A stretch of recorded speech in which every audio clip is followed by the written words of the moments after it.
Hi, this is Pastor Josh from First Baptist of Queen. Thank you for joining us as we read through God's Word every day. Today we're starting in Ezra chapter 5, verse 1. Now the prophets, Haggai and Zechariah, the son of Iddo, prophesied to the Jews who were in Judah and Jerusalem in the name of God, in the God of Israel, who was over them.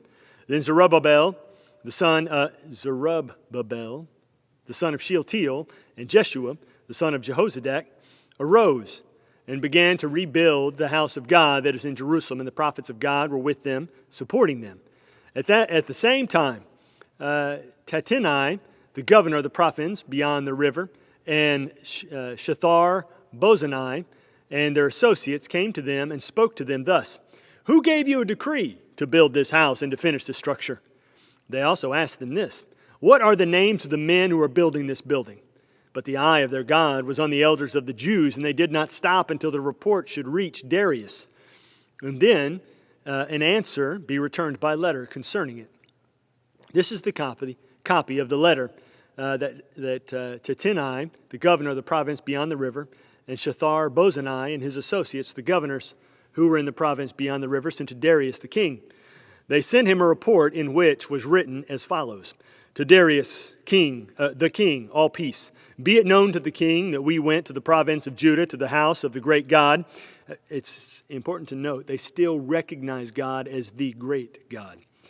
Yeah, they said, "It is being built with huge stones, and timber is laid in the walls. This work goes on diligently and prospers in their hands." Then we asked those elders and spoke to them, "Who gave you a decree to build this house and to finish this structure?" We also asked them their names for your information, that we might write down the names of their leaders. And this was their reply to us: "We are the servants of the God of heaven and earth, and we are rebuilding the house that was built many years ago, which a great king of Israel built and finished.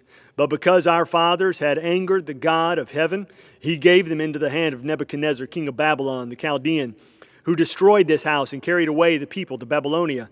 However, in the first year of Cyrus, king of Babylon, Cyrus the king made a decree that this house of God should be rebuilt. And the gold and silver vessels of the house of God, which Nebuchadnezzar had taken out of the temple that was in Jerusalem and brought into the temple of Babylon, these Cyrus the king took out of the temple of Babylon, and they were delivered to one whose name was Sheshbazzar, whom he had made governor. And he said to him, 'Take these vessels, go and put them in the temple that is in Jerusalem, and let the house of God be rebuilt on its site.' Then this Sheshbazzar came and laid the foundations of the house of God that is in Jerusalem, and from that time until now it has been in building, and it is not yet finished.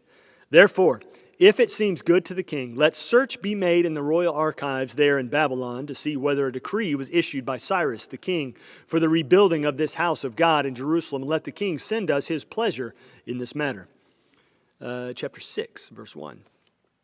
Then Darius the king made a decree, and search was made in Babylonia in the house of the archives where the documents were stored, and in Ecbatana, the citadel that is in the province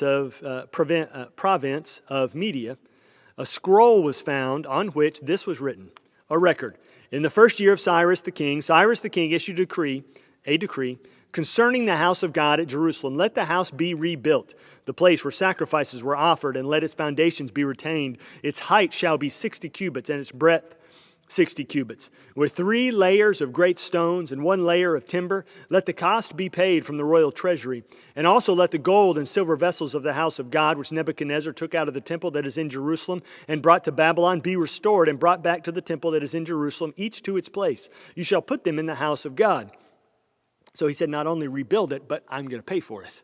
That's what he said. Verse 6, "Now therefore, Tattenai, governor of the province beyond the river, and Shethar-Bozenai and your associates, the governors who are in the province beyond the river, keep away. Let the work on this house of God alone. Let the governor of the Jews and the elders of the Jews rebuild this house of God on its site. Moreover, I make a decree regarding what you shall do for these elders of the Jews for the rebuilding of this house of God.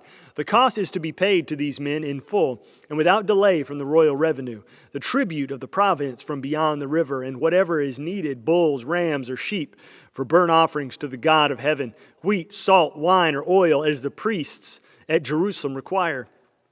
Let that be given to them day by day without fail, that they may offer pleasing sacrifices to the God of heaven and pray for the life of the king and his sons. Also, I make a decree that if anyone alters this edict, a beam shall be pulled out of his house, and he shall be impaled on it, and his house shall be made a dunghill. May the God who has caused his name to dwell there overthrow any king or people who shall put out a hand to alter this, or to destroy this house of God that is in Jerusalem. I, Darius, make a decree. Let it be done with all diligence. Then according to the words sent by Darius the king, Tattenai, the governor of the province beyond the river, Shethar-bozenai and his associates and their associates did with all diligence what Darius the king had ordered. And the elders of the Jews built and prospered through the prophesying of Haggai the prophet and Zechariah the son of Iddo. They finished their building by decree of the God of Israel and by the decree of Cyrus and Darius and Artaxerxes, king of Persia. And this house was finished on the 3rd day of the month of Adar, in the 6th year of the reign of Darius the king. And the people of Israel, the priests and the Levites and the rest of the returned exiles, celebrated with dedication of this house of God with joy. They offered to the dedication of this house of God 100 bulls, 200 rams, 400 lambs, and a sin offering, and as a sin offering for all Israel, 12 male goats, according to the number of the tribes of Israel. And they set the priests of their divisions and the Levites in their divisions. And they set the priests in their divisions and the Levites in their divisions for the service of God at Jerusalem, as it is written in the book of Moses. On the 14th day of the 1st month, the returned exiles kept the Passover. For the priests and the Levites had purified themselves together. All of them were clean. So they slaughtered the Passover lamb for all the returned exiles, for their fellow priests and for themselves. It was eaten by the people of Israel who had returned from exile, and also by everyone who had joined them and separated himself from the uncleanness of the peoples of the land to worship the Lord, the God of Israel. And they kept the feast of unleavened bread 7 days with joy, for the Lord had made them joyful, and had turned the heart of the king of Assyria to them, so that he aided them in the work of the house of God, the God of Israel. 1 Corinthians chapter 3, verse 5. What then is Apollos? What is Paul? Servants through whom you believed, as the Lord assigned to each. I planted, Apollos watered, but God gave the growth. So neither he who plants nor he who waters is anything, but only God who gives the growth. He who plants and he who waters are one, and each will receive his wages according to his labor, for we are God's fellow workers. You are God's field, God's building. According to the grace of God given to me, like a skilled master builder, I laid a foundation, and someone else is building upon it. Let each one take care how he builds upon it. For no one can lay a foundation other than that which is laid, which is Jesus Christ. He's saying Jesus is the important thing here. It's all about Jesus. Jesus, the gospel is what's important, not who gives it to you. It's about Jesus. Now, if anyone builds on the foundation with gold, silver, precious stones, wood, hay, straw, each one's work will become manifest. For the day will disclose it, because it will be revealed by fire, and the fire will test what sort of work each one has done. If the work that anyone has built on the foundation survives, he will receive a reward.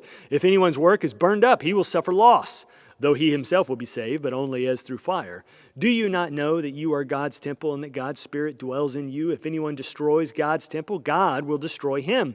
For God's temple is holy, and you are that temple. Let no one deceive himself. If anyone among you thinks that he is wise in this age, let him become a fool, that he may become wise. For the wisdom of this world is folly with God, for it is written, He catches the wise in their craftiness. And again, the Lord knows the thoughts of the wise, that they are futile. So let no one boast in men, for all things are yours, whether Paul or Apollos or Cephas or the world or life or death or the present or the future, all are yours, and you are Christ's, and Christ is God's. Psalm 29, a psalm of David, verse 1. Ascribe to the Lord, O heavenly beings, ascribe to the Lord glory and strength, ascribe to the Lord the glory due His name. Worship the Lord in the splendor of holiness. The voice of the Lord is over the waters. The God of glory thunders, the Lord over many waters. The voice of the Lord is powerful. The voice of the Lord is full of majesty. The voice of the Lord breaks the cedars. The Lord breaks the cedars of Lebanon. He makes Lebanon to skip like a calf, and Syrian like a young wild ox. The voice of the Lord flashes forth flames of fire. The voice of the Lord shakes the wilderness. The Lord shakes the wilderness of Kadesh. The voice of the Lord makes the deer give birth, and strips the forests bear. And in his temple all cry, Glory! The Lord sits enthroned over the flood. The Lord sits enthroned as King forever. May the Lord give strength to his people. May the Lord bless his people with peace. Proverbs 20, verse 26. A wise king winnows the wicked and drives the wheel over them. The spirit of man is the lamp of the Lord, searching all his innermost parts. Thank you for joining us as we read God's Word every day. I hope you'll come back tomorrow.